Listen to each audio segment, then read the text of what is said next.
अस्सलाम वालेकुम नाज़रीन, ड्रामा सीरियल जख्म की नेक्स्ट एपिसोड में आप देखेंगे अरीज जो कि अपनी जिद पर कायम रहते हुए अपने वालिद के घर चली गई तो वहाँ उसका पाँव फिसल जाता है। तभी उसे इमरजेंसी की सूरत में अस्पताल लेकर आए तो अफान भी ये देखकर नाराज होता है। फिक्रमंद तो वो बहुत पहले से ही है। अरीज, अगर तुम्हें अपने घर की परवाह नहीं तो कम से कम अपने भाई के घर की तो परवाह कर लो। और आज तो उसने हुक्म कह दिया कि इस बच्चे के इस दुनिया में आने तक तुम मेरे घर में रहोगी। उसके बाद जो तुम्हारा फैसला होगा मुझे मंजूर होगा, लेकिन अब तुम वहीं रहोगी। ये बिल आखिर अरीज अपने घर वापस लौट आती है, मगर इस घर को वो अपना घर कहाँ समझती है।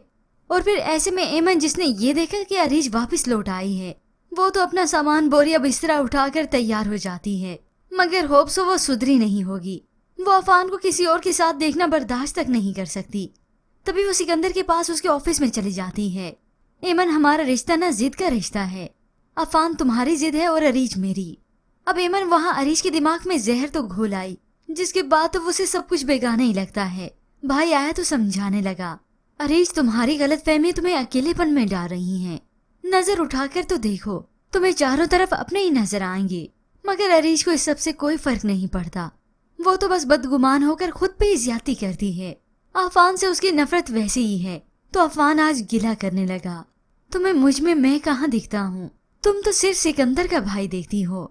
यही बातें ही तो सोचकर अरीज अफान से बदगुमान है। होप्स अब यही बदगुमानियां हमेशा के लिए खत्म होने वाली हैं। एमन तो खाली हाथ रहेगी ही, लेकिन सिकंदर भी बर्बाद होकर रहेगा।